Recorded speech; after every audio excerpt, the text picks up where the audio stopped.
Today we will discuss about coordinate covalent bond.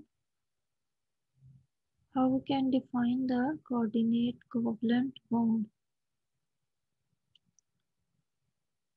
A covalent bond in which the shared electron pair is donated by only one of the two bonded atoms is called coordinate covalent bond.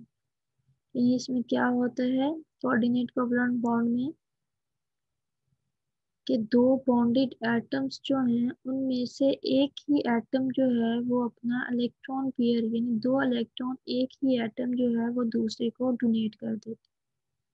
तो इस तरह हमारी क्या coordinate covalent bonding हो जाती है।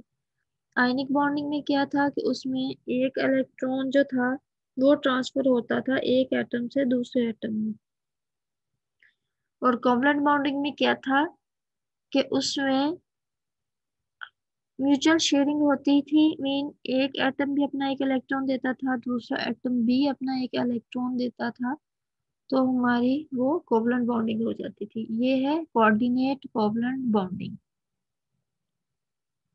The atoms which donates the electron pair is called the donor atom। वो atom जो इलेक्ट्रॉन पेयर देते हैं वो डोनर एटम होते हैं, और वो एटम जो इलेक्ट्रॉन पेयर को एक्सेप्ट करते हैं वो एक्सेप्टर एटम्स होते हैं।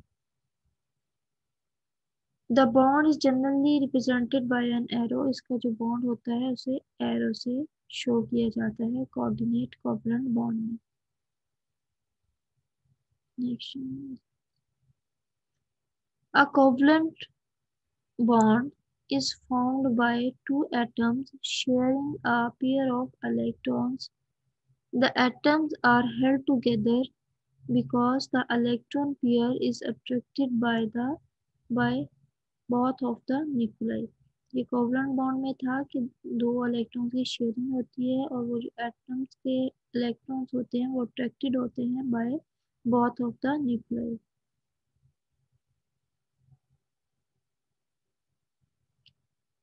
In a simple covalent bond, each atom supplies one electron to the bond, but that doesn't have to be the case। लेकिन कोऑर्डिनेट कोवलेंट बॉन्ड में ऐसा नहीं होता कि एक एक इलेक्ट्रॉन्स देके म्यूचुअल शेयरिंग हो जाए। A coordinate bond is a covalent bond। coordinate bond को क्या कहते हैं? इसका एक covalent bond है। A shared pair of electrons होता है इसमें, in which both electrons come from the same atom। यानी इसमें दोनों इलेक्ट्रॉन जो हैं वो एक ही एटम से आते हैं। इसको कहते हैं coordinate covalent bond।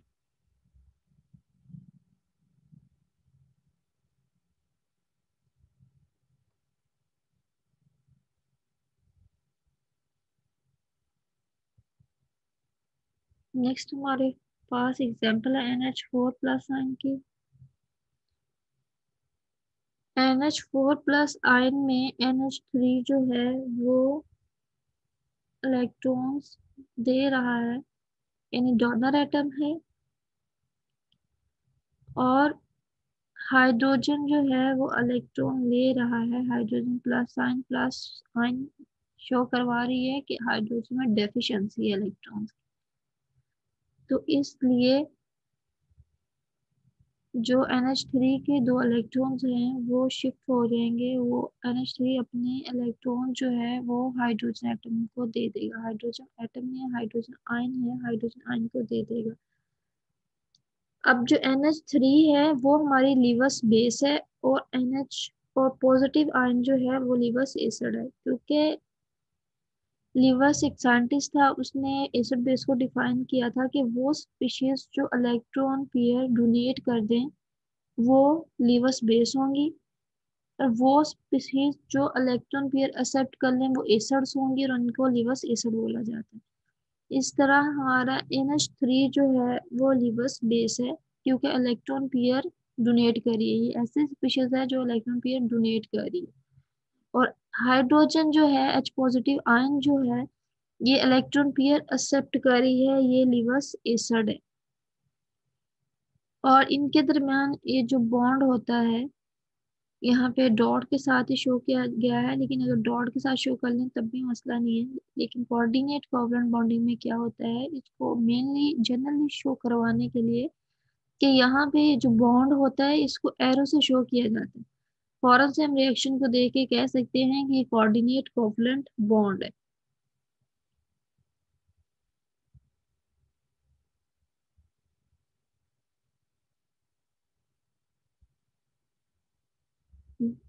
अगेन हमारे पास नेक्स्ट है properties of coordinate covalent bond.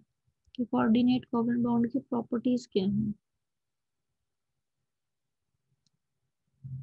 Are generally soluble in water and organic solvents. यानी हमारे यहाँ पे आयनिक, अगर आयनिक कंपाउंड्स को देखा जाए तो वो सॉल्युबल थे वाटर में, और जो कोवलेंट कंपाउंड्स थे वो सॉल्युबल थे ऑर्गेनिक सॉल्वेंट में। अब कोऑर्डिनेट कोवलेंट बॉन्ड जो है वो सॉल्युबल वाटर में भी है एंड ऑर्गेनिक सॉल्वेंट्स में भी है। ऑर्गेनिक सॉल्वेंट्स कौन से होते हैं, बेंजीन, पेट्रोलियम, अल्कोहल, ये सारे जो है हमारे ऑर्गेनिक सॉल्वेंट्स ही हैं।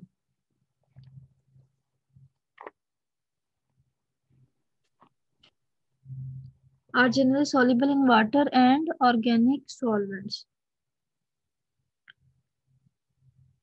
Next है boiling and melting points of these compounds are less than electrovalent compounds. Electrovalent compounds ionic compounds से इनके melting और boiling points कम होते हैं, क्योंकि ionic compound जो हैं वो high melting and boiling points उनके होते हैं ionic compounds के। गिनो कह रहे हैं कोऑर्डिनेट कोवलेंट बॉन्डिंग में क्या होता है कि उनके बॉइलिंग एंड मेल्टिंग पॉइंट्स जो होते हैं वो कम होते हैं, लेकिन हायर देन कोवलेंट कंपाउंड्स, लेकिन कोवलेंट कंपाउंड से ज्यादा होते हैं। कोऑर्डिनेट कोवलेंट बॉन्ड में क्या होता है कि उनके बॉइलिंग एंड मेल्टिंग पॉइंट्स जो है वो आयनिक कंपाउंड से कम होते हैं, लेकिन कोवलेंट कंपाउंड से ज्यादा होते हैं।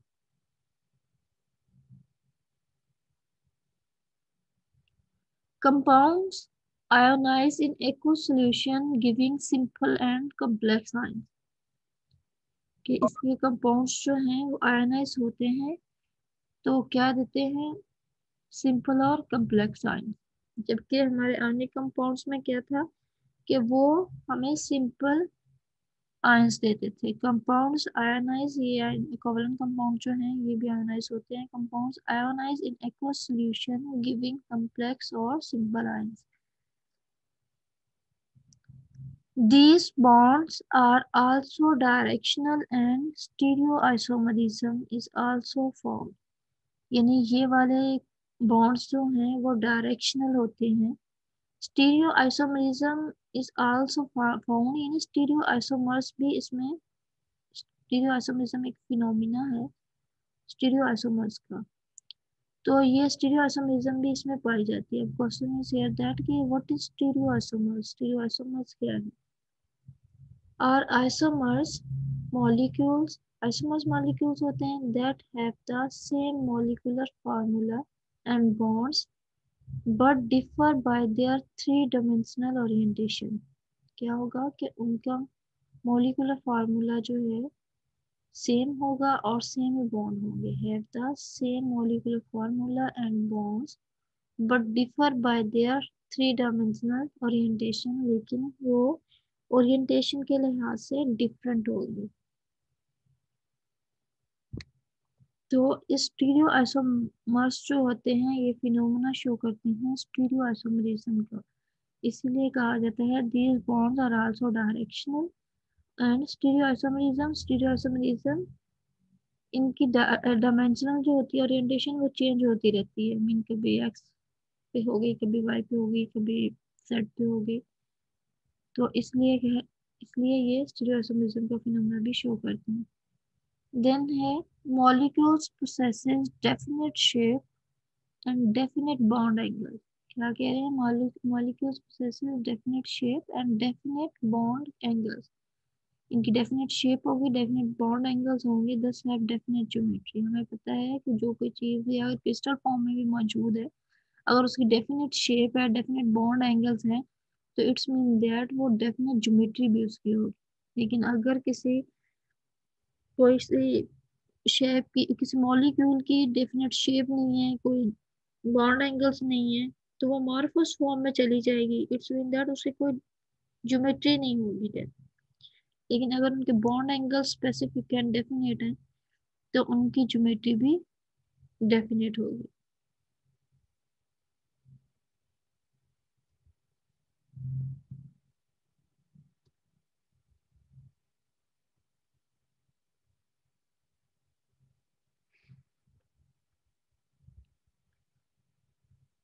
Now we'll discuss about metallic bond.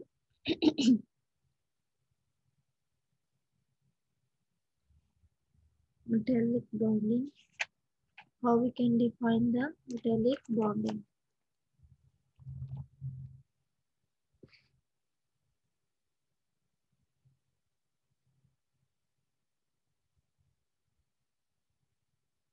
Bonding in metals due to the electrical attractions among positively charged metal ions and mobile delocalized electrons belonging to the crystal as a whole is called metallic bonding. In other words में हम कह सकते हैं the force that holds metals atoms together in the crystal is known as metallic bond. वो force जिससे क्या होता है कि मेटल एटम जो है क्रिस्टल फॉर्म में मौजूद रहते हैं, उसको हम कहते हैं metallic bond. Metallic bonding is the electrostatic attraction between the positively charged atomic nuclei of metal atoms and the delocalized electrons in the metal। अब हमें पता है कि delocalized electron भी होती है उसमें और न्यूक्लियाई भी होती है मेटल एटम्स के अंदर। चार्ज किसके दरमियान इलेक्ट्रोस्टैटिक फोर्स ऑफ अट्रैक्शन होती है? Between the positively charged atomic nuclei of metal atoms and delocalized electrons in the metal. In the solid state, both metallic and ionic compounds possesses ordered array of atoms or ions and form crystalline material with lattice structures. With lattice structures mean three dimensional space में भी ये solid state में मौजूद होते हैं। In the solid state, both metallic and ionic compounds, किसकी बात हो रही है? Metallic and ionic compounds की, possesses ordered array of atoms or ions and form crystalline materials with lattice structures.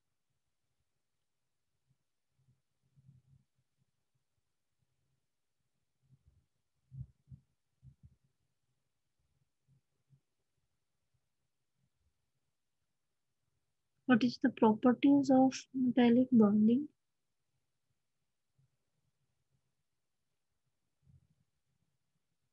The model of metallic bonding can be used to explain the properties of metal. अब क्या करेंगे, model of metallic bonding का जो है उसको use किया जाता है प्रॉपर्टीज को एक्सप्लेन करने के लिए मेटल्स की। The luster, malleability, ductility, and electrical and thermal conductivity are all related to the mobility of the electrons in the solid।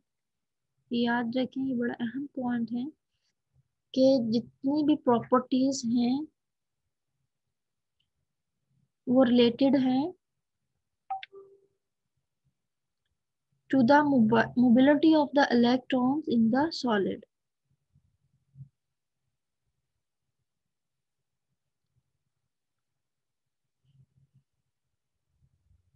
जो इलेक्ट्रिकल कंडक्टिविटी है या किसी चीज की मेलेबिलिटी है या डक्टिलिटी है, उसको मोल्ड होने की रीजन क्या है, या उसकी लस्ट्रस है वो किस तरह होती है, उन सब की रीजन जो है वो ये है कि इलेक्ट्रॉन जो है वो फ्रीली मूव कर रहे होते हैं इन मेटल स्टेट में और इन सॉलिड स्टेट में।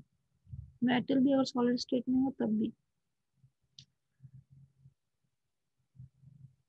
देखें इलेक्ट्रिकल कंडक्टेंस जो होती है हमारे मेटल्स में, वो क्यों होती है मेटल्स में, कि ये एबिलिटी है कि वो इजीली लूज कर देती है अपने इलेक्ट्रॉन्स, किसी न किसी को दे देती है। सेकेंडली ये है कि उसके इलेक्ट्रॉन जो हैं वो फ्रीली टू मूव होते हैं, कि वो अपनी मर्जी से इधर उधर घूमते रहते हैं, जहाँ चाहे जा सकते हैं।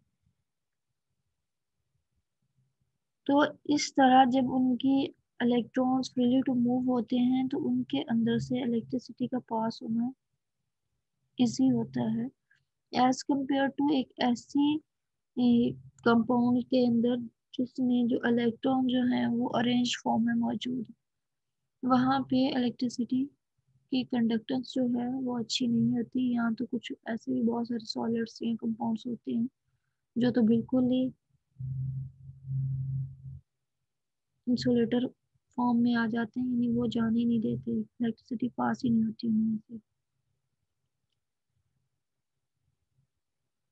अब हमारी इलेक्ट्रिकल कंडक्टेंस जो थी वो ऐसे होती थी कि उसमें इलेक्ट्रॉन्स लूज थे मेटल्स के अंदर, तो इजीली इलेक्ट्रिसिटी पास हो जाती थी। अगर हम इसकी थर्मल एबिलिटी देखा जाए तो थर्मल एबिलिटी की भी रीजन यही है कि इलेक्ट्रॉन्स फ्रीली मूव करते हैं, यानी अगर एक मेटल के एक हिस्से को हम हीट अप करें, जैसे हीटेड फॉर्म में लेके आए, तो क्या होगा कि उसका जो अदर पार्ट होगा मेटल का जिसको हमने हीट नहीं किया, इलेक्ट्रॉन्स फ्रीली मूव होते हैं, तो वो वाले इलेक्ट्रॉन जो हैं फ्रीली मूव करके उस वाले हिस्से को भी गर्म कर देंगे या कंडक्ट कर देंगे हीट, जहाँ पे उसको हीट नहीं किया था।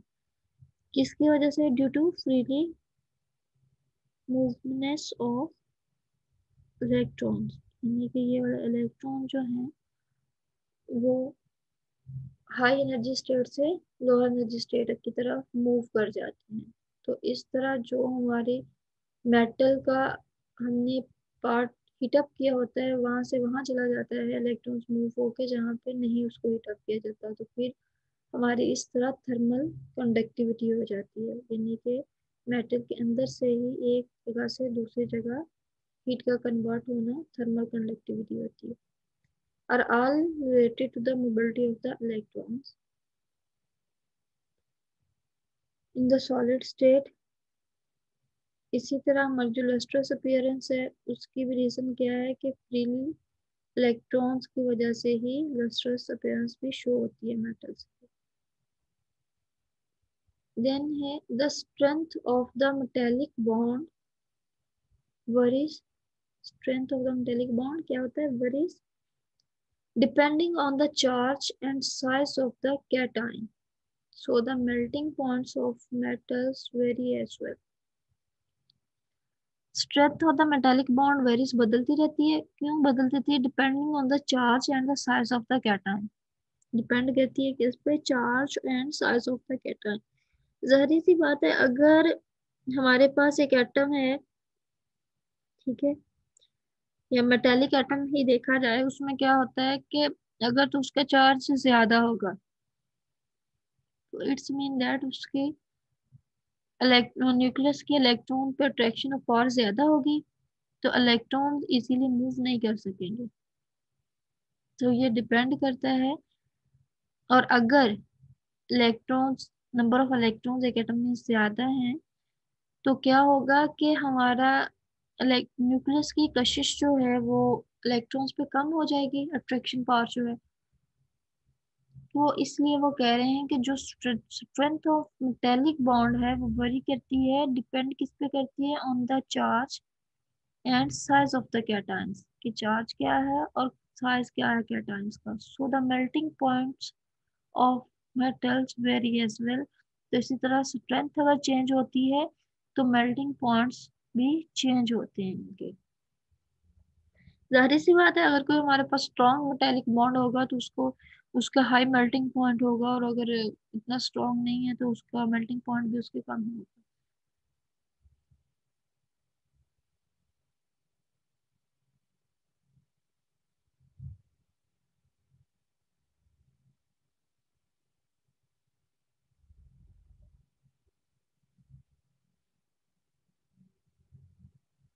देन है हमारे पास sea of electrons. Sea of electrons या इलेक्ट्रॉन सी को हम लोग इलेक्ट्रॉन गैस थ्योरी भी बोलते हैं। ठीक है, सी ऑफ इलेक्ट्रॉन या इलेक्ट्रॉन सी को हम क्या बोलते हैं, इलेक्ट्रॉन गैस थ्योरी।